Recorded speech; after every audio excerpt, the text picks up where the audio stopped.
नमस्कार दोस्तों, बहुत बहुत स्वागत है आपका एग्जाम गुरुजी के मध्य प्रदेश के करंट अफेयर्स में। मैं हूं नीलेश और आपका जनवरी माह के संपूर्ण करंट अफेयर्स में स्वागत करता हूं। और यहाँ पर हम जो पढ़ने वाले हैं जनवरी माह का 1 तारीख से लेकर के 31 जनवरी तक का जो भी मध्य प्रदेश की महत्वपूर्ण खबरें हैं जो कि हमारे आने वाले सभी एग्जाम्स के लिए महत्वपूर्ण है, उन पर हम ध्यान देंगे। और इसकी जो पीडीएफ है, आप एग्जाम गुरुजी का टेलीग्राम चैनल ज्वाइन कर लें, वहां से आपको ये उपलब्ध रहेगी, आप इसकी पीडीएफ डाउनलोड कर सकते हैं। जल्द ही आपका मध्य प्रदेश का जो करंट अफेयर्स डेली चल रहा था वो भी आपका चालू हो जाएगा। कुछ समस्याओं के कारण मैं आपका करंट अफेयर नहीं ले पा रहा था और वो इस सप्ताह से आपका सोमवार से प्रारंभ हो जाएगा। और पिछला जो 1 फरवरी से लेकर के 10 से 12 फरवरी तक का जो भी करंट अफेयर आपका छूटा है वो मैं वीकली में, जो मंडे को करंट अफेयर आपका आएगा उसमें पूरा करा दिया जाएगा। इसके बाद वो करंट अफेयर आपका रेगुलर रहेगा। तो ज्यादा समय न लेते हुए हम शुरुआत करते हैं आगे की। यदि आप एमपीपीएससी प्री 2022 के फॉर्म भर दिए हैं, जो कि लगभग अब उनकी डेट निकल चुकी है, आप उनको भर चुके हैं और आप उसके लिए टेस्ट सीरीज ज्वाइन करना चाहते हैं, तो एग्जाम गुरुजी के प्लेटफॉर्म से आप उसकी टेस्ट सीरीज ज्वाइन कर सकते हैं। साथ ही एग्जाम गुरुजी में चल रहा मेंटोरशिप प्रोग्राम, जिसमें आपका सिलेबस 45 दिनों में कैसे पूरा हो, उसके लिए क्या आपकी स्ट्रेटजी होनी चाहिए, क्या स्टडी प्लान होना चाहिए। ऐसे स्टूडेंट्स जो कि दूर दराज क्षेत्रों में रहते हैं और तैयारी करते हैं या प्रोफेशनल है, जॉब पे रहते हैं, उनके लिए एक अच्छा प्रोग्राम है। इसके साथ आपको एमपीपीएससी प्री की जो टेस्ट सीरीज है 499 की, ये फ्री मिल रही है। बहुत कुछ है इस कोर्स के अंदर, आपको पूरा शेड्यूल दिया जाता है, आपकी समस्याओं को देखा जाता है। धीरे धीरे सभी आपके टीचर इसमें, आपके जो हमारे गौतम सर हो गए, हिस्ट्री पढ़ा रहे हैं, राहुल सर भी आ जाएंगे, टांगी सर है इसमें। और मैं भी कुछ दिनों में आपके इस कोर्स में आपके साथ जुड़ूंगा। आपको सब्जेक्ट से रिलेटेड जो भी प्रॉब्लम जा रही है उनके लिए क्या क्या आपका, क्या कहते हैं, स्ट्रेटजी होनी चाहिए। आपको कोई समस्या जाती सब्जेक्ट को लेकर के, बुक्स को लेकर के, सारी समस्याएं आपकी सॉल्व की जाएंगी। साथ ही में फॉलोअप रखा जाता है कि आप कितना पढ़ रहे हैं, आपने अपना कितना सिलेबस कंप्लीट किया है। तो एक पुशअप प्रोग्राम है आपकी रेगुलरिटी मेंटेन करने के लिए। आपके पास डेली के टारगेट्स होने चाहिए, उन चीजों को ध्यान में रख के साथ ही में आपको टेस्ट सीरीज दी जाती है, ताकि आप देख सके कि आपने कितनी प्रिपरेशन करी है, आप कितने पानी में हैं। तो एग्जाम के साथ साथ आप इसकी भी तैयारी कर सकते हैं। तो मेंटरशिप प्रोग्राम या इसे किसी भी जानकारी के लिए हमारे जो नंबर है आप वहां पर संपर्क कर लेंगे। पहले प्रश्न के साथ, निम्न में से कौन सा राज्य खेलो इंडिया यूथ गेम्स 2022 में हॉकी में पुरुष अंडर 18 खिताब जीता है? तो ये जीता है मध्य प्रदेश ने। जो राज्यों के खेलो इंडिया यूथ गेम्स 2022 हुए थे, इसमें हॉकी में पुरुष जो अंडर 18 हुआ था, इसमें मध्य प्रदेश ने जीता है। और ये जो हुए थे, ये भुवनेश्वर में हुए थे, खेलो इंडिया यूथ गेम्स 2022 के। और इसमें इसके साथ ही क्या जो होने वाले हैं उसमें हमारी जो पुरुष टीम है उसने क्वालिफाई भी कर लिया। फाइनल में हमारे यहाँ के जो जमीर मोहम्मद है, इन्होंने हैट्रिक लगाई है। मध्य प्रदेश के जो अली अहमद है, मोहम्मद जैद खान है, कप्तान अंकित पॉल थे। यदि आपसे पूछ लिया जाए कैप्टन कौन थे, तो अंकित पॉल थे। हरियाणा ने इसमें तीसरा स्थान हासिल किया है। और जो सर्वश्रेष्ठ गोलकीपर का रहा है वो रवि जीते हैं। लेकिन मध्य प्रदेश के आपके दो खिलाड़ियों के नाम याद रखने हैं। जो डिफेंडर में सुंदरम राजावत है, स्ट्राइकर में अली अहमद है, इन दोनों ने पुरस्कार जीता है इसमें।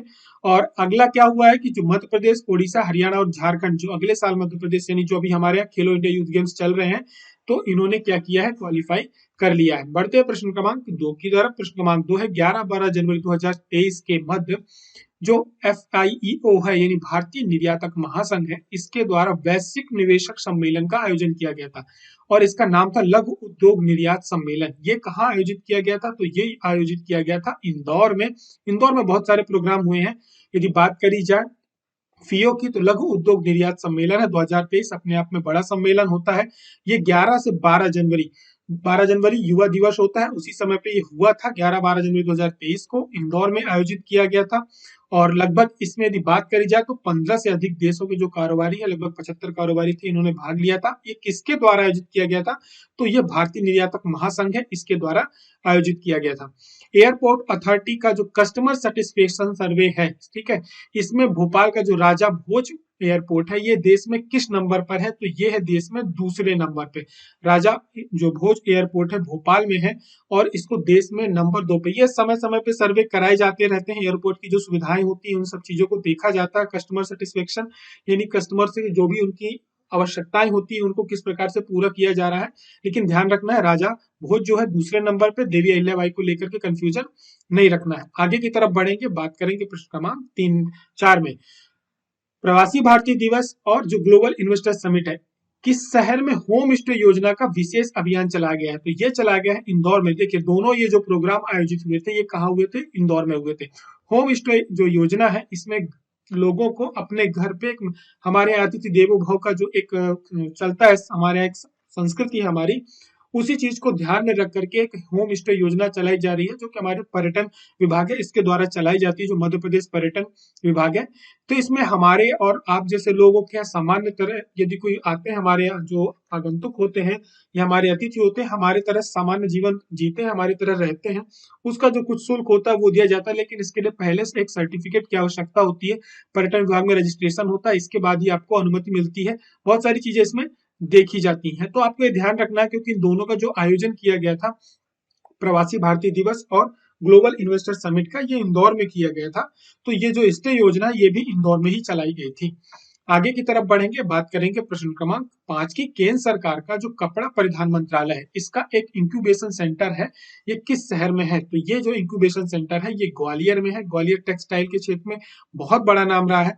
तो देखिए क्या एमपी ने अपनी जो स्टार्टअप नीति चालू करी, एमपी स्टार्टअप नीति और कार्यान्वयन योजना 2022, ये शुरुआत कब से हुई है? तो इसका हमेशा ध्यान रखना है कि इसकी जो शुरुआत हुई है 13 मई 2022 हुई है। प्रधानमंत्री के द्वारा नवीन नीति है मध्य प्रदेश की, इसको शुरुआत की गई थी। ठीक है, अब इसी में क्या हुआ है, इस जो स्टार्टअप ब्लिंक की रिपोर्ट के अनुसार अभी देश में इंदौर 14वें स्थान पर है, भोपाल 29वें स्थान पर है, यानी जहां पर स्टार्टअप सबसे ज्यादा हो रहे हैं। तो मध्य प्रदेश में लगभग 2500 से अधिक स्टार्टअप्स हो रहे हैं। तो इन्हीं कार्यों पे आगे बढ़ते हुए क्या हुआ है कि प्रदेश में 45 से अधिक जो इंक्यूबेशन प्रारंभिक चरण में स्टार्टअप विकसित किए गए। इसी में केंद्र सरकार का जो कपड़ा परिधान मंत्रालय है इसने इंक्यूबेशन सेंटर कहाँ खोला है? ग्वालियर में खोला है। बढ़ते हैं प्रश्न क्रमांक 6 में, बात करेंगे केंद्रीय स्वास्थ्य मंत्रालय द्वारा मध्य प्रदेश के कितने जिला अस्पताल को राष्ट्रीय गुणवत्ता आश्वासन मानक यानी एनक्यूएस सर्टिफिकेट प्रदान किया गया है?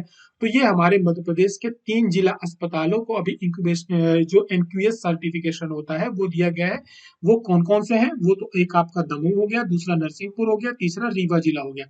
ये जो डिस्ट्रिक्ट हॉस्पिटल है इनको ये सर्टिफिकेट दिया गया है। यहाँ की जो ओपीडी होती है, आपातकालीन सेवाएं हैं, जो बाकी की लेबोरेटरीज होती हैं, इनमें इनका मूल्यांकन किया जाता है कि किस प्रकार से जो हमारे यहाँ के पेशेंट होते हैं उनका ध्यान रखा जाता है, सुविधाएं कितनी अच्छी हैं, या जो रिपोर्ट्स है मानकों पे कितनी अच्छी हो रही हैं। तो इन सारी सुविधाओं को आपातकालीन सेवाएं वगैरह देखने के बाद ये मिलता है सर्टिफिकेशन कि वहां पर जो सुविधाएं हैं, साथ में जो वहां के लोगों को सार्वजनिक अस्पतालों की जो सुविधाएं हैं वो अच्छी हैं और विश्वसनीय हैं। इन्हीं चीजों को ध्यान में रख करके 3 जिलों को दिया गया है। हॉकी महिला अंडर 18 टीम ने खेलो इंडिया यूथ गेम 2022 में कौन सा स्थान हासिल किया है? तो मध्य प्रदेश की टीम ने द्वितीय स्थान हासिल किया है। और हॉकी हरियाणा की जो महिला टीम है इसने भुवनेश्वर में फाइनल में मध्य प्रदेश को हरा दिया था। तो हरियाणा प्रथम नंबर पे रही है, मध्य प्रदेश द्वितीय नंबर पे रहा। मध्य प्रदेश की जो 2 खिलाड़ी हैं, एक तो भूमिका साहू और तीसरी योगिता वर्मा, इन दोनों को पुरस्कृत किया गया है। पुरुष टीम में भी हमने डिफेंडर और स्ट्राइकर का जीता है, और यदि बात करें जाए महिला हॉकी टीम की, इसमें भी जीता है। आगे की तरफ बढ़ेंगे, बात करेंगे कि मध्य गरीबों को नाम मात्र की दर पर भरपेट भोजन क्या होता है? उपलब्ध कराया जाता है, और इस रसोई का नाम है दीनदयाल रसोई केंद्र। तो अब इसकी 56 से जो पहले इसकी संख्या थी वो 56 थी, अब कितनी बढ़ाकर कर दी गई है? तो इसकी कर दी गई है 100। ये प्रश्न बहुत पहले इससे जुड़ा हुआ प्रश्न आपको एमपीपीएससी में पूछा जा चुका है। तो आपको ध्यान रखना है कि इसमें हमारे यहाँ जो दीनदयाल रसोई केंद्र चलते हैं इसमें इनकी जो संख्या वर्तमान में 100 कर दी गई है। 52 तो प्रमुख जिलों में है। इसके अलावा जो हमारे यहाँ की धार्मिक नगरियां हैं, अच्छा वहां पर भी चलता है, जिसमें आपका मैहर, अमरकंटक, महेश्वर, ओमकारेश्वर, चित्रकूट और ओरछा आता है। तो 100 रसोइयां इस समय चल रही हैं। इसमें सामान्य दरों पर सभी को भोजन उपलब्ध कराया जाता है। तो मध्य प्रदेश सरकार द्वारा जो सुराज कॉलोनियों को निर्माण किया जा रहा है, यह किसके लिए किया जाएगा? तो यह किया जाएगा गरीब आवासहीनों के लिए, जो आवासहीन है गरीब, उनके लिए बनाया जाएगा। सरकार क्या कर रही है कि अब हमारे यहाँ के जो सभी जिला प्रशासन है, जो भूमि एक तरह से आप ये कहें कब्जा कर रखे भूमाफिया होते हैं, जिन्होंने शासकीय जमीनों पर या किसी की जमीन पर कब्जा किया हुआ है, तो उन जमीनों को मुक्त कराया जा रहा है। अब वहां पर गरीबों के लिए क्या किया जाएगा? सुराज कॉलोनियां बसाई जाएंगी।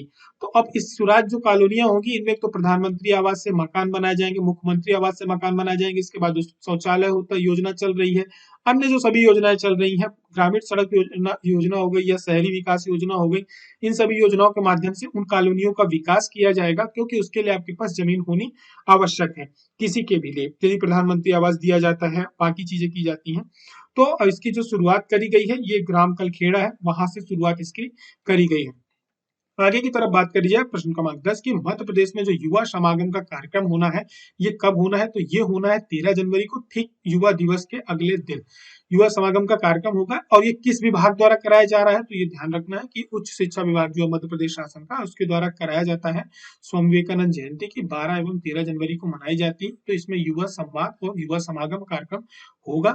इसमें क्या होगा, मुख्यमंत्री युवाओं के साथ ये हो चुका है कार्यक्रम, इसमें युवाओं के साथ बैठेंगे, बात करेंगे, कुछ उनके लिए जो अचीवमेंट्स हैं वो बताएंगे, साथ में उनको सुनेंगे। सरकार अब इसके बाद क्या करेगी, अपनी जो राज्य युवा नीति है वो घोषित करेगी, युवा पोर्टल प्रारंभ करेगी। युवाओं को क्या करना है, आकर्षित करने के लिए ये योजनाएं चल रही हैं।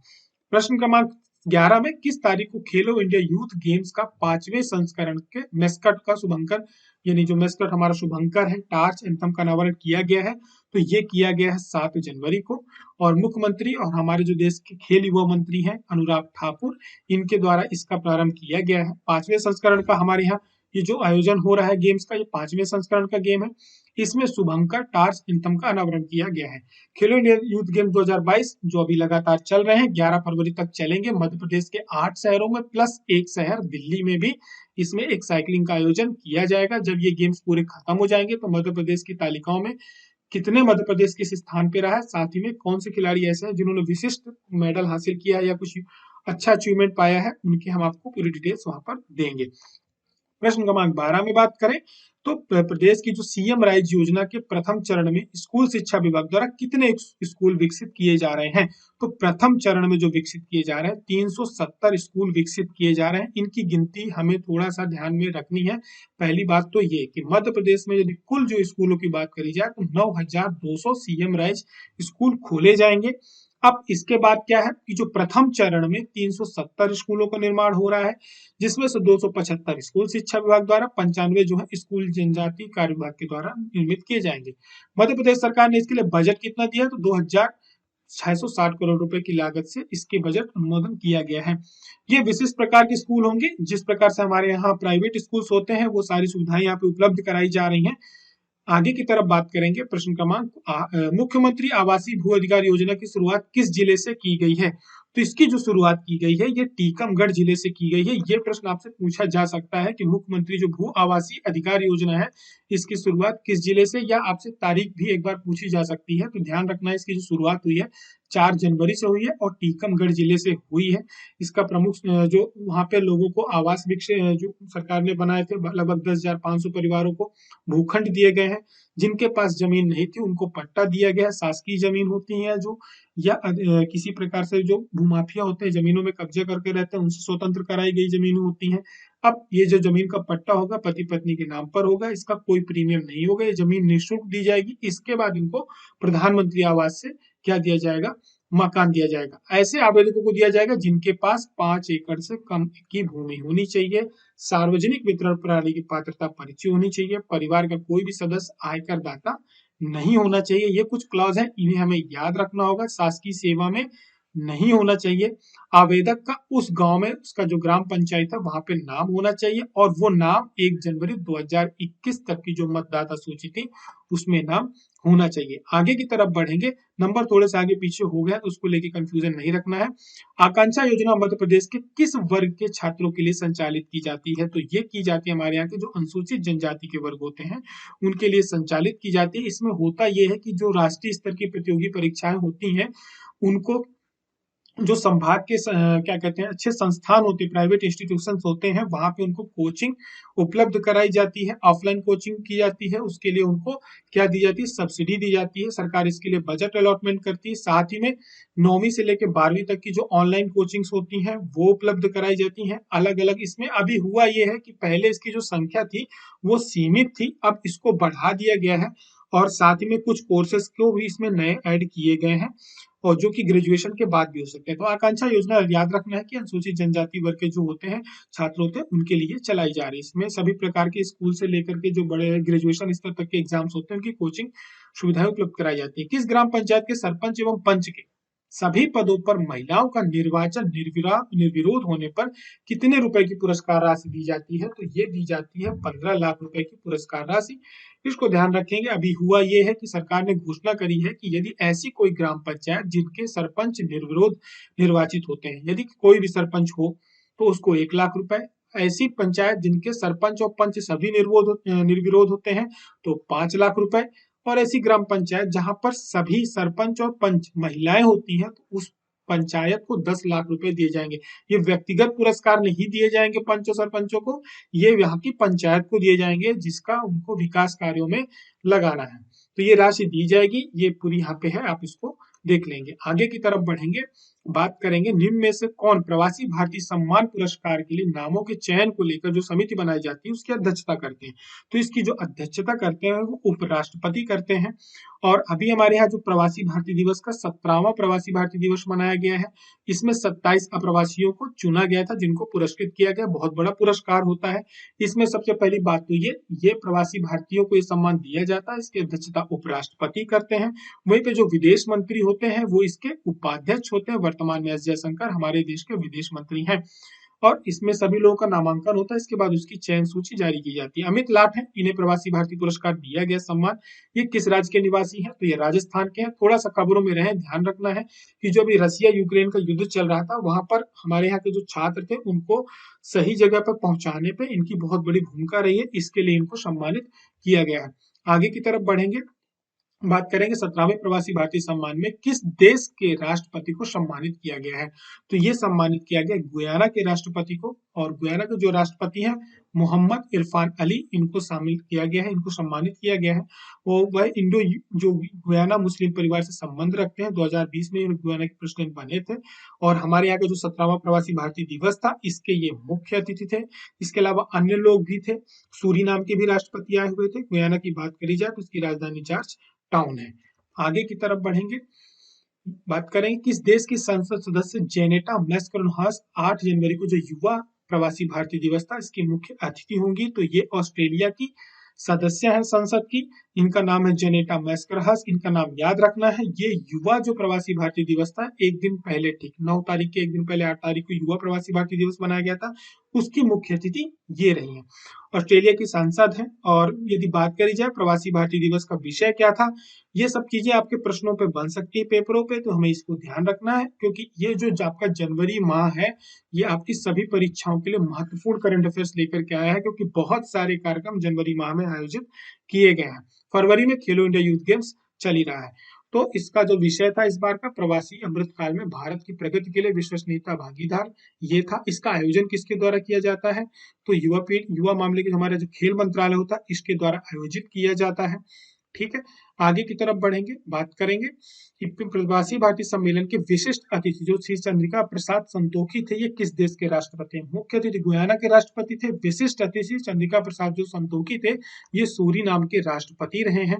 तो अब बाकी की चीजें मैंने आपको यहाँ पे बता दी है, करंट अफेयर में आप देख लेंगे। विशिष्ट अतिथि मुख्य अतिथि को लेकर के कंफ्यूजन नहीं रखना है। 9 जनवरी को जो 17वां प्रवासी भारतीय दिवस का सम्मेलन हुआ था, ये उद्घाटन किसके द्वारा किया गया है? तो इसका जो उद्घाटन किया गया है भारत के प्रधानमंत्री के द्वारा किया गया है। साथ ही में इस पे एक डाक टिकट भी जारी की गई। लेकिन जो समापन कार्यक्रम था 10 जनवरी को, इसमें हमारे देश की जो राष्ट्रपति हैं श्रीमती द्रौपदी मुर्मू, उनके भाषण सम्मेलन के साथ इसका समापन हुआ है। पुस्तक सूर्यास्त का प्रयाण इसके लेखक कौन है? तो जो इसके लेखक है मध्य प्रदेश, जो गान है हमारा मध्य प्रदेश है उसके लेखक ही इसके लेखक हैं। इनके द्वारा पुस्तक लिखी गई सूर्यास्त का प्रयाण, और इसका इसको जो जारी किया है वो मुख्यमंत्री के द्वारा इसको इनोग्रेट किया गया है। और आगे की तरफ बढ़ते प्रश्न क्रमांक 18 की तरफ, जल पर पहला जो अखिल भारतीय वार्षिक राज्य मंत्रियों का सम्मेलन है ये मध्य प्रदेश में कहाँ आयोजित किया गया है? तो ये आयोजित किया गया भोपाल में। ये अपनी तरह का पहला सम्मेलन था, अखिल भारतीय स्तर का सम्मेलन है। पूरे भारतवर्ष के जितने भी हमारे राज्य वहाँ के सभी जो मंत्री हैं वो इस पे सम्मिलित हुए थे।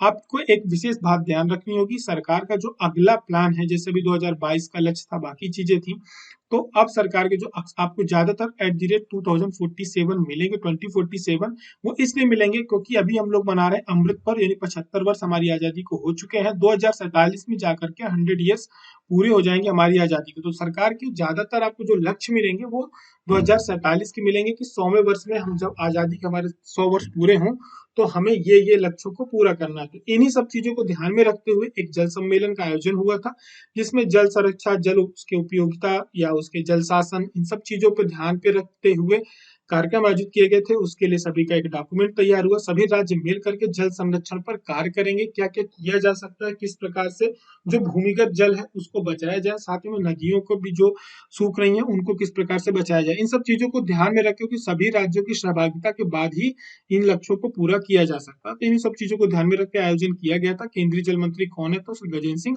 शेखावत है। आगे की तरफ बढ़ेंगे। ग्राम पंचायत के जो सरपंच हैं इनके मानदेय में वृद्धि करी गई। तो इनके मानदेय अब कितना हो गया? 4,250 रुपए हो गया है। मुख्यमंत्री के द्वारा इसकी घोषणा की गई थी।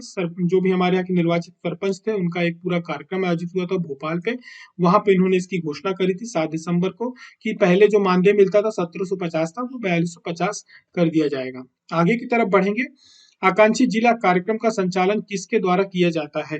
तो इसका जो संचालन किया जाता है आकांक्षी जिला का, ये नीति आयोग के द्वारा किया जाता है। American association of physician of Indian origin यानी AAPI आपी और मध्य प्रदेश सरकार के किस विभाग के बीच OMU किया गया? तो ये किया गया है चिकित्सा शिक्षा विभाग के बीच। अब इसमें होगा ये कि जो हमारे यहाँ आपी है, अमेरिका का जो इंस्टीट्यूशन है, साथ में मध्य प्रदेश सरकार का जो स्वास्थ्य मंत्रालय है, ये हमारे पास क्या है, एक नॉलेज की कमी है। तो हम जो इंस्टीट्यूशंस हैं उनके साथ नॉलेज शेयर करेंगे, टेक्नोलॉजी के बारे में अपडेशन मिलेगा। तो बहुत सारी जो हमारी चिकित्सा के क्षेत्र में हमारे जो डॉक्टर्स हैं वो बहुत पूरी तरह से अपडेट रहेंगे हमेशा। तो अमेरिका का जो एसोसिएशन है इसने इसके हमारे मध्य प्रदेश सरकार के साथ OMU साइन किया है, जिसमें हमारे यहाँ के डॉक्टरों को एक क्या कहते हैं ट्रेनिंग वगैरह प्रोवाइड करेंगे। उनको नए नए जो शोध हो रहे हैं उसके बारे में जानकारी देंगे। हमारे यहाँ के जो स्टूडेंट्स हैं मेडिकल कॉलेज के, उनको भी ऑनलाइन लेक्चर्स और वर्कशॉप आयोजित की जाएंगी। आगे की तरफ बढ़ेंगे, बात करेंगे 17वें प्रवासी भारतीय सम्मेलन दिवस में कितने प्रवासी भारतीयों को प्रवासी भारतीय सम्मान दिया गया है? तो ये दिया गया है 27 भारतीयों को। और इसमें देश की जो राष्ट्रपति थी मुर्मू, श्रीमती द्रौपदी मुर्मू, इनके द्वारा ये सम्मान दिया गया है। कुल 27 लोगों को दिया गया है। आगे की तरफ बढ़ेंगे, बात करेंगे इंदौर में जो हमारे ग्लोबल इन्वेस्टर समिट थी, इसकी थीम क्या थी? तो जो इसकी थीम थी मध्य प्रदेश भविष्य के लिए तैयार राज्य। ये आपसे पूछा जा सकता है, तो इसको ध्यान रखना है कि प्रवासी भारतीय दिवस की थीम क्या थी, जो ग्लोबल इन्वेस्टर समिट हुई है इसकी थीम क्या थी। थीम अक्सर आपसे पूछ ली जाती है। तो 11-12 फरवरी को 7वीं ग्लोबल इन्वेस्टर समिट थी। ये कहाँ आयोजित की गई थी? तो इंदौर में आयोजित की गई थी, बिलियन कन्वेंशन सेंटर वहां पे हुई थी। और उद्घाटन हमारे यहाँ के जो सूरीनाम के राष्ट्रपति से चंद्रिका प्रसाद संतोखी और गुयाना के राष्ट्रपति थे डॉक्टर मोहम्मद इरफान अली, इनके द्वारा किया गया है। मध्य प्रदेश भविष्य के लिए तैयार राज्य, ये थीम थी। और ये पूरी तरह से कार्बन न्यूट्रल और जीरो वेस्ट पे आधारित थी। भागीदारों की बात करी जाए तो 9 भागीदार देश थे, 14 अंतरराष्ट्रीय व्यापार संगठन इसमें सम्मिलित हुए थे। आगे की तरफ बढ़ेंगे। राजभूमि अधिग्रहण बोर्ड के अध्यक्ष कौन है? तो वर्तमान में जो राजभूमि अधिग्रहण है इसका फिर से गठन किया गया, तो श्री गोपाल प्रसाद सिंघल इसके अध्यक्ष हैं। आगे की तरफ बढ़ेंगे, बात करेंगे प्रश्न क्रमांक 25 के, निम्न में से किस राज्य को फूड बास्केट ऑफ इंडिया कहलाने का गौरव है? कोई और नहीं है, ये मध्य प्रदेश है, जिसको the food basket of India का क्या किया गया, गौरव प्रदान किया गया। क्यों कहा गया है? क्योंकि मध्य प्रदेश में वर्तमान में बात की जाए तो जो मध्य प्रदेश की GSDP है इसमें कृषि का योगदान 47% है। वहीं पे राज्य की जो कृषि जलवायु है 11 भागों में विभक्त है। प्रदेश को 7 बार कृषि कर्मण पुरस्कार मिल चुका है। संतरा, मसाले, ये जो उत्पादन होता है मध्य प्रदेश दालों का, चने का, अदरक का, इनका सबसे बड़ा उत्पादक राज्य है। फूलों में मध्य प्रदेश दूसरा सबसे बड़ा राज्य है। साथ ही में सोयाबीन, गेहूं, मक्का जो खट्टे फल होते हैं इनमें दूसरा सबसे बड़ा है। दुग्ध औषधियों की बात करी जाए तो इसमें मध्य प्रदेश तीसरा बड़ा राज्य है। शरबती गेहूं का सबसे बड़ा निर्यातक है। वर्तमान में राज्य के पास 8 स्थान पर सरकारी वित्त पोषित फूड पार्क की स्थापना की गई है। 2 निजी मेगा फूड पार्क है। APC के तहत 4 कृषि संस्करण क्लस्टर है। ODOP में मध्य प्रदेश के 24 कृषि बागवानी संबंधित उत्पादों की पहचान करी गई है। मध्य प्रदेश तीसरा सबसे बड़ा दुग्ध उत्पादक राज्य है, जिसका देश के कुल दुग्ध उत्पादन में 8.6% का योगदान है। मध्य प्रदेश की जो विकास दर वर्तमान में 19.76% है, जो कि देश में सर्वाधिक है। वही देश की अर्थव्यवस्था में यदि बात करी जाए तो मध्य प्रदेश का जो योगदान है 3.6% है, से बढ़कर के 4.6 हो गया है। इन्हीं वजहों से मध्य प्रदेश को फूड बास्केट बोला जाता है और गेहूं के उत्पादन में मध्य प्रदेश ने पंजाब को पीछे छोड़ दिया है। आगे की तरफ मध्य प्रदेश में ग्लोबल इन्वेस्टर समिट का आयोजन कब से कब किया गया था? तो 11 से 12 जनवरी को इंदौर में आयोजित किया गया था। ये 7वीं ग्लोबल इन्वेस्टर समिट थी। प्रदेश में सबसे बड़े हर्बल गार्डन कहाँ पर तैयार किया जा रहा है? तो ये तैयार किया जा रहा है भोपाल में। हर्बल गार्डन में बहुत सारी औषधियों के पौधे लगाए जाएंगे। इसका फायदा जो वहां पर शासकीय आयुर्वेदिक विश्वविद्यालय है, शासकीय पंडित खुशीलाल शर्मा, यहाँ के जो छात्र हैं उनको लाइव प्लांट्स मिलेंगे, तो उनको और भी शोध करने का अवसर मिलेगा। इन्हीं सब चीजों को ध्यान पे रख करके यहाँ पर अलग अलग प्रकार की औषधियां लगाई जा रही हैं। आगे की तरफ बढ़ेंगे, बात करेंगे प्रश्न क्रमांक 28 की मध्य प्रदेश के किस शहर में प्लास्टिक कचरे से सड़क बनाने के लिए मध्य प्रदेश का पहला एमओयू साइन हुआ है? तो ये साइन हुआ है भोपाल जिला पंचायत के साथ। यहाँ पर पहली बार प्लास्टिक वेस्ट का उपयोग करके सड़क बनाई जाएगी और मध्य प्रदेश की ग्राम पंचायतों में कचरे से सड़क बनाने का यह पहला अनुबंध है। इसके पहले जिला पंचायत भी भोपाल ने कचरा खरीदा था।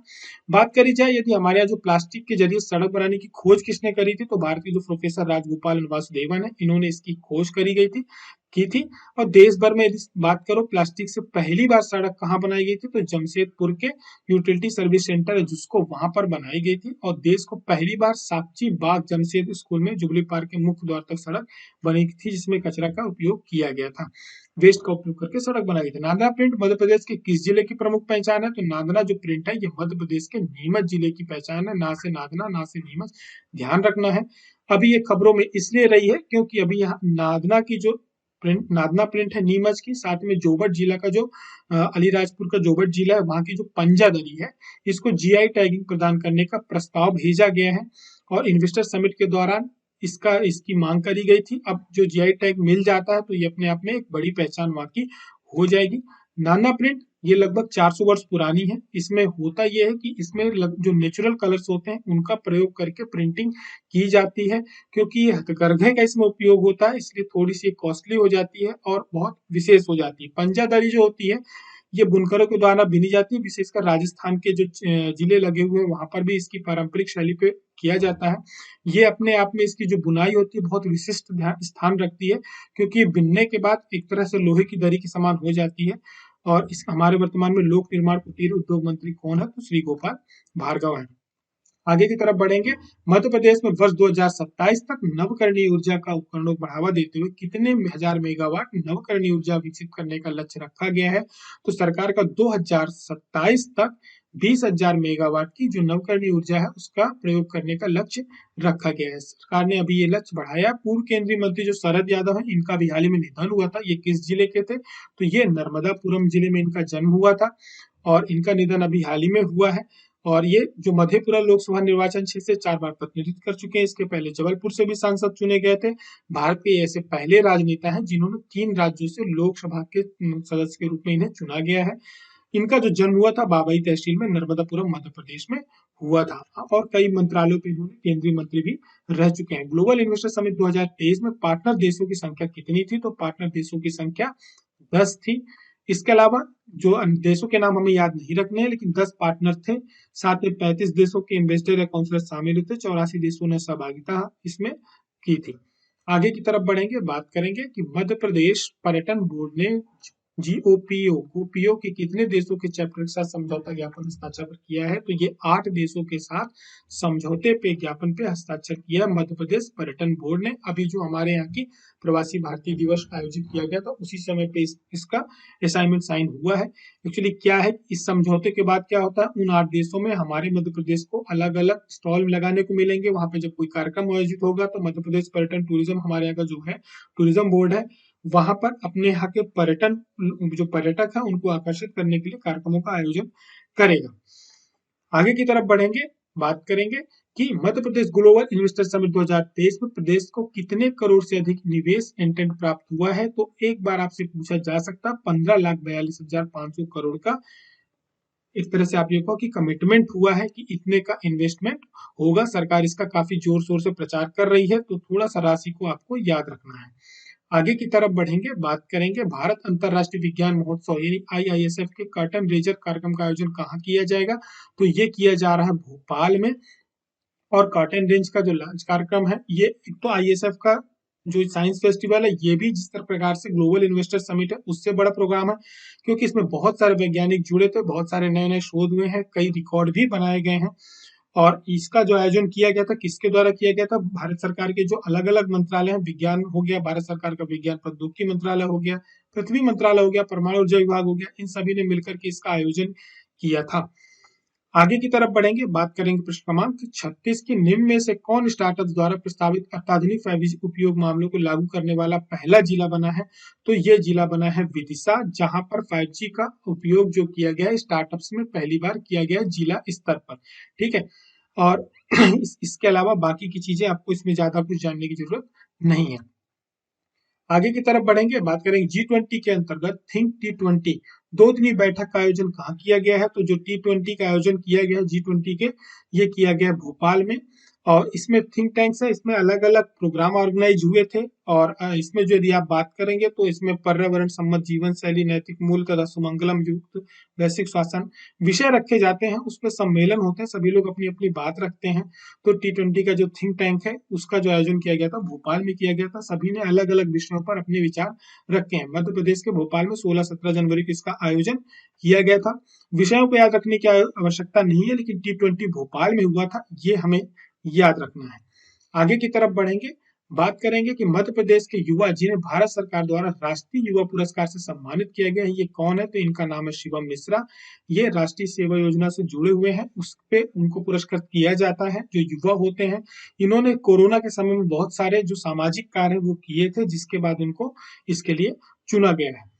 आगे की तरफ बढ़ेंगे, बात करेंगे प्रश्न क्रमांक 39 की, कोल बेड मीथेन के उत्पादन में मध्य प्रदेश देश में किस स्थान पर है? तो इसमें बात करी जाए तो मध्य प्रदेश प्रथम स्थान पे है। और जो इसे एक प्रकार से आप कहें तो ये ग्रीन गैस मानी जाती है, ग्रीन एनर्जी का बहुत बड़ा स्रोत माना जाता है। तो मध्य प्रदेश के जो शहडोल जिले वहां पर इसका उत्पादन भी किया, इसको निकाला भी जा रहा है। और ये क्या होता है, एक प्रकार से इसको मीठी गैस कहा जाता है, क्योंकि ये जो हाइड्रोजन सल्फाइड की अनुपस्थिति के कारण इसको मीठी गैस कहा जाता है। सीमेंट और मेथनॉल के निर्माण में इसका बहुत ज्यादा प्रयोग किया जाता है।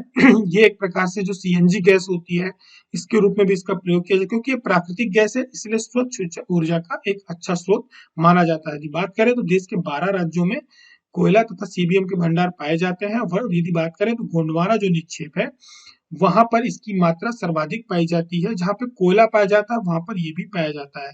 ठीक है, तो झारखंड के रानीगंज, झारिया, बोकारो कोलफील्ड में सर्वाधिक इसका उत्पादन होता है। और आगे की सरकार जो दामोदर कोयला घाटी, वहां पर भी इसका उत्पादन का कार्य प्रारंभ करने वाली है। बात करेंगे आगे प्रश्न क्रमांक 40 की, इनमें से कौन सा जिला मछुआरों के लिए निषाद राजभवन बनाने वाला मध्य प्रदेश का प्रथम जिला है? तो बालाघाट का जो जिला है, इन्होंने पहली बार, जो मछुआरे होते हैं जो तालाबों में मत्स्य का उत्पादन करते हैं, कई बार बारिश होती है, इनके कुछ सामान होते हैं वो भीग जाते हैं, तो इसके लिए यहाँ पे क्या बनाया गया, एक भवन बनाया गया है, निषाद राज उन्हीं से जुड़ा हुआ नाम रखा गया है। वहां पर इसको बनाया गया है जहाँ पे वो अपनी बाकी की सामग्री रख सकते हैं, चोरी वगैरह का उनको डर नहीं रहेगा। आगे की तरफ बढ़ेंगे, रन फॉर साइंस मैराथन का आयोजन कहाँ किया गया? तो स्वाभाविक रूप से भोपाल में आयोजित किया गया, क्योंकि जो विज्ञान प्रौद्योगिकी का भारत अंतर्राष्ट्रीय जो साइंस फेस्टिवल होने वाला है, IISF, ये कहाँ हुआ है? भोपाल में हुआ है। तो रन फॉर साइंस मैराथन भी वहां पर आयोजित हुई है और लोगों को अवेयर करने के लिए मैराथन का आयोजन किया गया था। निम्न में से कौन सा राज्य आधार आधारित भुगतान प्रणाली से भुगतान प्रारंभ करने वाला पहला राज्य बना है? तो वो बना है मध्य प्रदेश, जहां पर आधार आधारित यानी जितने भी हमारे यहाँ के ट्रेजरी डिपार्टमेंट है, वहां पर अब क्या होगा कि जो पैसा होगा वो डायरेक्ट उस अकाउंट पे पहुंच जाएगा। इसके लिए आरबीआई की जो ई कुबेर प्रणाली है, इसका इस्तेमाल किया जाएगा। और इसकी वजह से क्या होगा कि कई बार पेमेंट फंस जाता है, चेक वगैरह बाकी चीजों में ड्राफ्ट में काफी डिले होता है, ये समस्याएं खत्म हो जाएंगी और पैसा डायरेक्ट क्या होगा, अकाउंट पे पहुंचेगा। आगे की तरफ प्रश्न क्रमांक 43 में, प्रदेश के किस अल्ट्रा मेगा सोलर लिमिटेड को आरईसी से 1000 करोड़ रुपए की सहायता देने का करार हुआ है? तो ये हुआ है रीवा सोलर जो प्लांट है, उसका आरईसी के साथ 1000 करोड़ रुपए की वित्तीय सहायता का करार हुआ है। इसके अलावा हमारे यहाँ जो अन्य प्लांट्स हैं उनके लिए भी छोटे छोटे करार हुए हैं, लेकिन इसके विस्तार के लिए जो हमारे यहाँ का सोलर प्लांट है रीवा का, उसके विस्तार के लिए 1000 करोड़ रुपए की सहायता का करार हुआ है। प्रश्न क्रमांक 44 में, इंस्पायर अवार्ड स्कीम स्कूलों में किस कक्षा तक पढ़ने वाले छात्रों के लिए है? तो ये 11वीं और 12वीं के जो छात्र होते हैं उनको मोटिवेट करने के लिए साइंस की तरफ ये स्कीम चल रही है। और इसमें यदि बात करी जाए तो मध्य प्रदेश के सर्वाधिक लगभग 1854 विद्यार्थियों का सिलेक्शन किया गया है, जिनको इस स्कीम के तहत 10-10 हजार रुपए की स्कॉलरशिप प्रदान की जाएगी। जैसे विज्ञान मॉडल वगैरह स्कूलों में कंपटीशन होता है, उसी प्रकार का ये एक प्रकार का कंपटीशन होता है। स्कॉलरशिप में छात्रों को मोटिवेट करने के लिए साइंस की तरफ इस स्कीम को चलाया जा रहा है। मध्य प्रदेश के किस जिले में माइनिंग इंजीनियरिंग कॉलेज की स्थापना की जा रही है? तो स्वाभाविक रूप से सिंगरौली में की जा रही है, क्योंकि सर्वाधिक माइनिंग जो होती है वो यहीं पे होती है। तो मध्य प्रदेश का जो सिंगरौली जिला है, मध्य प्रदेश का 50वां जिला है। 2008 में सीधी से अलग होकर के ये बनाया गया था, और यहाँ पर तापी विद्युत केंद्र भी है सिंगरौली पे। इसे ऊर्जा राजधानी भी मध्य प्रदेश की कहा जाता है। और साथ ही साथ यहाँ पे माडा की जो गुफा है वो भी इसी तहसील के अंतर्गत आती है। तो यहाँ पर इंजीनियरिंग कॉलेज खोला जाएगा, जो कि इससे जुड़ा हुआ रहेगा, mining engineering college. Madhya Pradesh सरकार किस तारीख से विकास यात्रा आरंभ करेगी? तो मध्य प्रदेश सरकार 5 फरवरी से 23 फरवरी तक विकास यात्रा प्रारंभ करेगी। जो भी उस क्षेत्र के मंत्री होंगे, विधायक होंगे, उन्होंने जो जो डेवलपमेंट किए हैं या जो जो भी योजनाएं हैं सरकार की, उससे उसको लेकर के अवेयरनेस प्रोग्राम होगा और अपनी उपलब्धियां बताएंगे, कुछ उद्घाटन वगैरह भी किए जाएंगे। मंत्रि परिषद ने सामाजिक न्याय एवं निःशक्त जन कल्याण विभाग का नाम बदल करके क्या कर दिया है? तो सामाजिक न्याय एवं दिव्यांगजन सशक्तिकरण विभाग कर दिया गया है। इसका बजट में भी जारी कर दिया गया है। इसके अलावा जो ये विभाग होता है, इसके अंतर्गत सभी जो वृद्धा पेंशन, विधवा पेंशन, निःशक्त पेंशन होती है, ये किस विभाग के अंतर्गत आती है? सामाजिक विभाग के अंतर्गत आती है। साथ ही में इसके अलावा सुरक्षा पेंशन योजना भी चलती है। कुछ दिवस होते हैं जो इसी विभाग के द्वारा मनाए जाते हैं। पुरस्कारों की बात करी जाए तो इंदिरा गांधी समाज सेवा पुरस्कार, विवेकानंद नशा मुक्ति पुरस्कार भी इसी विभाग के द्वारा दिए जाते हैं। वर्तमान में मंत्री कौन है? तो श्री प्रेम सिंह पटेल है। आगे की तरफ बढ़ेंगे। मध्य प्रदेश के किस जिले में मल्टी मॉडल लॉजिस्टिक पार्क की स्थापना की जाएगी? तो ये की जाएगी इंदौर में। मल्टी मॉडल लॉजिस्टिक ये केंद्र सरकार की परियोजना है, भारतमाला परियोजना, उसके अंतर्गत इसका निर्माण किया जा रहा है। अब इसका फायदा ये होगा कि जो लॉजिस्टिक है हमारे यहाँ का, जो क्या कहते हैं, एक तरह से जो ट्रांसपोर्टेशन होता है वो इजी हो जाएगा, और रोडों में जो ट्रैफिक होता है या लोड बढ़ता है उसको कम करने का इसके माध्यम से प्रयास किया जाएगा। ठीक है। और आगे की तरफ बढ़ेंगे, बात करेंगे प्रश्न क्रमांक 49 की। 2025-26 तक देश की अर्थव्यवस्था में कितने बिलियन डॉलर के लक्ष्य का योगदान रखा गया है? तो ये रखा गया मध्य प्रदेश सरकार द्वारा 550 बिलियन डॉलर का। जो बजट आया था 2021-22 का, उसमें इसकी घोषणा करी गई थी। सरकार इस लक्ष्य को लेकर के चल रही है कि 2025-26 तक हम 550 बिलियन डॉलर का लक्ष्य लेकर के आगे बढ़ रहे हैं। बाकी की उपलब्धियां हमने पीछे पढ़ ली हैं। आगे की तरफ बढ़ेंगे, बात करेंगे प्रश्न नंबर 50 की। किस मंत्रालय ने तकनीकी सफलता और नवाचारों को प्रदर्शित करने के लिए 1 वीक 1 लैब की अभियान की घोषणा करी है? तो ये करी है विज्ञान एवं प्रौद्योगिकी विभाग ने 1 वीक 1 लैब की घोषणा। इस अभियान को क्या है, सीएसआईआर जो विभाग है ये सभी मिलकर के चलाएंगे। केंद्र सरकार की ये योजना है। केंद्र सेंट्रल का क्वेश्चन था, ये गलती से आपके स्टेट करंट अफेयर्स में आ गया है। हाल ही में राष्ट्रपति ने मध्य प्रदेश राज्य अपराध अभिलेख ब्यूरो की ई विवेचना ऐप को विकसित की, इसको क्या किया, सम्मानित किया है। तो ये किसका ऐप है? तो इसको सम्मानित किया है प्लेटिनम पुरस्कार से। बात करी जाए, यदि आपसे पूछ लिया जाए कि ई विवेचना ऐप किसका है, तो हमें याद रखना है मध्य प्रदेश राज्य का जो अपराध अभिलेख ब्यूरो है उसका है। और इससे हुआ यह है कि हमारी अभी क्या होता है कि कोई घटना होती है तो दीवान वगैरह वहां पे जाते हैं विवेचना करने, तो कई बार कागज या उसकी टाइमिंग को लेकर के इशू हो जाते हैं कोर्ट में, उनको बहुत मशक्कत करनी पड़ती है पुलिस विभाग को। तो अब ये क्या रहेगी, लाइव रहेगी जीपीएस के थ्रू। तो कोई जो सामने वाला व्यक्ति है ये मुकर नहीं सकता कि ये विवेचना करने आए थे या नहीं आए थे, यानी तफ्तीश करने आए थे या नहीं आए थे। ये भी रहेगा, साथ में लाइव रहेगी, तो किसी प्रकार के बदलाव की क्या कहते हैं गुंजाइश नहीं रह जाएगी। इसको लेकर के प्लेटिनम अवार्ड दिया गया है। आगे की तरफ बढ़ेंगे, बात करेंगे प्रश्न नंबर 52 की। हिंदुस्तान का दिल धड़का दो, जो कि खेलो इंडिया यूथ गेम्स का गीत है, तो ये किसके द्वारा गाया गया है? तो ये मध्य प्रदेश के शान के द्वारा गाया गया है। खेलो इंडिया यूथ गेम्स का थीम सॉन्ग क्या है? तो हिंदुस्तान का दिल धड़का दो। ये पूरे प्रदेश में इसका जो आयोजन किया गया था, जो मसाल भूमि थी वहां पे इसको काफी चलाया गया है। तो याद रखना है, एक तो हिंदुस्तान का दिल धड़का दो गीत है, साथ में ये शान के द्वारा गाया गया है। ठीक है। और इसका जो आयोजन होना मध्य प्रदेश में, खेल का आयोजन चल ही रहा है। आगे की तरफ बढ़ेंगे। खेलो इंडिया की मशाल का नाम क्या रखा गया है? तो इसका जो नाम रखा गया है वो अमरकंटक रखा गया है। क्यों रखा गया है मशाल का नाम? क्योंकि अमरकंटक से मां नर्मदा निकलती हैं, उसके आधार पर इसका नाम रखा गया है। और नर्मदा का इसमें क्या है, ये जो मसाल है इसमें नर्मदा का जल डाला गया है। साथ ही में इसमें ये जो 3 आपको प्लेट्स दिख रही हैं, यहाँ पे अलग अलग चीजें बनी है। एक तो भीम बैठका बनी है, बाबा महाकाल बने हैं, दौड़ता हुआ चीता बना है, साथ ही में कमल की ये ऊपर की तरफ आपको मसाल पे झलक मिलेगी।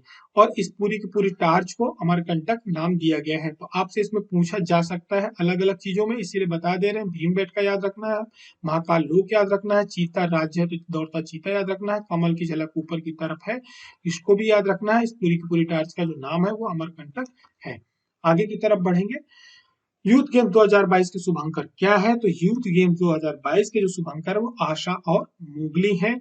क्यों है? क्योंकि आशा और मोगली जो है हमारे ही राज्य की पहचान है, तो इसलिए इसको बनाया गया है। आगे की तरफ बढ़ेंगे, बात करेंगे प्रश्न क्रमांक 55 की, मध्य प्रदेश एक परिचय। ये पुस्तक किसके द्वारा लिखी गई है? तो डॉक्टर श्री जितेंद्र सिंह भदौरिया है, इनके द्वारा पुस्तक लिखी गई। मध्य प्रदेश के बहुत सारी इसमें जानकारी है। कंपटीशन को ध्यान में रख करके पुस्तक खरीदने आप मत चले जाइएगा, ये केवल उनके लिए जो मध्य प्रदेश के बारे में थोड़ा बहुत जानना चाहते हैं। आगे की तरफ बढ़ेंगे। 17वें प्रवासी भारतीय दिवस सम्मेलन पे एक डाक टिकट जारी की गई। इसका थीम क्या था? इसका जो थीम था, सुरक्षित जाए प्रशिक्षित जाए। इस थीम के साथ ये डाक टिकट जारी करी गई, प्रधानमंत्री के द्वारा जारी करी गई है। सम्मेलन का विषय भी आपको बता चुका हूँ, बाकी की ये चीजें भी आपको बता चुकी हैं। आगे की तरफ बढ़ेंगे। लाल बाग पैलेस मध्य प्रदेश के किस शहर में? तो जो लाल बाग पैलेस है ये मध्य प्रदेश के इंदौर शहर में है। क्यों आया खबरों में? क्योंकि सरकार जो है हृदयम दृश्यम करके प्रोग्राम का आयोजन कर रही है। 2 शहरों में आयोजित किया गया है, एक तो भोपाल में, दूसरा इंदौर में। जो भोपाल में किया गया है ये भारत भवन में किया गया, इंदौर में जो किया गया लाल बाग पैलेस में किया गया। इसका जो निर्माण हुआ था ये होलकरों के द्वारा कराया गया था, शिवाजीराव होलकर के द्वारा करवाया गया था। ये सिक्का संग्रहालय भी है और बहुत समय तक यहाँ पर होलकरों के जो कार्यक्रम होते थे उनका आयोजन यहाँ पे किया जाता था। मध्य प्रदेश की पर्यटन संस्कृति धार्मिक न्यास मंत्री कौन है? तो सुश्री उषा ठाकुर है। आगे की तरफ बढ़ेंगे, बात करेंगे प्रश्न क्रमांक 58 की, मध्य प्रदेश के किस शहर में दुर्लभ वन्य प्राणी और जल जीव जंतुओं के शोध पर कार्यशाला का आयोजन किया जा रहा है? भोपाल में आयोजित की जा रही है। यहाँ पे जो भी दुर्लभ जीव जंतु हैं उनके बारे में शोध और उनसे संबंधित पेपर प्रेजेंट्स किए जाएंगे। उनको लेकर के क्या क्या किया जा रहा है, क्या क्या किस प्रकार से उनकी रक्षा करी जाए, इन सब चीजों पे गहन चिंतन होगा। जितने भी हमारे इन्वायरमेंट से जुड़े डिपार्टमेंट्स है सभी मिलकर के इसका आयोजन कर रहे हैं। भोपाल बर्ड संस्था, मध्य प्रदेश का टाइगर फाउंडेशन सोसाइटी, ये सब मिलकर के इस कार्यशाला का आयोजन इन्होंने किया है। मध्य प्रदेश के किस शहर में स्मार्ट सिटी पार्क का जो नाम है वाटर विजन रखा गया है? तो ये रखा गया भोपाल में। क्यों? क्योंकि जो अखिल भारतीय वाटर सम्मेलन भी हुआ था वो भोपाल में हुआ था, तो वहाँ की जो स्मार्ट सिटी पार्क था उसका नाम वाटर विजन पार्क कर दिया गया है। आगे की तरफ बढ़ेंगे। प्रश्न क्रमांक 60 में, धर्मपुरी सीवरेज परियोजना किस प्रतिष्ठित स्कॉच अवार्ड की स्वच्छता और पर्यावरण श्रेणी में शॉर्टलिस्ट हुई है? तो ये है धार जिले की परियोजना, सीवरेज परियोजना है। काफी अच्छी परियोजना मानी जा रही है। इसको क्या किया गया है? इसको स्कॉच अवार्ड के लिए नामांकित करने के लिए भेजा गया। विश्व बैंक की तरफ से इसमें पैसा लगाया गया है इस परियोजना में, और इसमें लोगों को अवेयर भी किया गया है। आगे की तरफ बढ़ेंगे। मध्य प्रदेश की किस वर्ग के युवाओं के लिए उद्यमिता के क्षेत्र में नवीन अवसर के निर्मित करने के लिए मंत्री समूह का गठन किया गया है? तो जो अनुसूचित जाति जनजाति वर्ग के छात्र हैं उनके उनके लिए युवा हैं, उनके लिए सरकार ने एक अलग से मंत्री समूह का गठन किया है। कई मंत्री अलग अलग विभागों के मंत्री हैं, विभागों के नाम याद नहीं रखने हैं, लेकिन मंत्री समूह का जो गठन किया गया है ये अनुसूचित जाति और जनजाति के युवा है उनके लिए किया गया है कि किस प्रकार से इनके जीवन में सुधार किया जाए और नवीन जो रोजगार सृजन है किस प्रकार से किया जाए। हलमा मध्य प्रदेश के किस जनजाति की ऐतिहासिक परंपरा है? ये प्रधानमंत्री के द्वारा मन की बात कार्यक्रम में बोला गया था, पहले भी इसको पढ़ाया हुआ है। भील जनजाति की एक हलमा परंपरा है। अब ये खबरों में इसलिए है क्योंकि 25-26 फरवरी को हलमा परंपरा का या इसका आयोजन किया जाने वाला है, जहां पे भारत की जो हमारी राष्ट्रपति है श्रीमती द्रौपदी मुर्मू, इनको आमंत्रित किया गया है। ये एक प्रकार का इनका सामुदायिक कार्यक्रम होता है। सभी लोग मिलते हैं, बैठते हैं, जो समस्याएं होती है उस पर बात करते हैं और उसको एक साथ मिलकर के सॉल्व करते हैं। लेकिन अब हुआ ये है कि इस परंपरा का प्रयोग जल संरक्षण के रूप में बहुत अच्छे तरीके से किया गया है, जिसकी वजह से ये खबरों पे बन गई है। भील जनजाति की अपनी एक परंपरा है, बहुत ही अच्छी परंपरा है। भोपाल के थीम T20 समूह बैठकों का आयोजन कब से कब किया गया है? तो 16 से 17 जनवरी को T20 का आयोजन किया गया है। अलग अलग विषयों पे मीटिंग्स हुई थी, सभी लोग इस पे सम्मिलित हुए थे।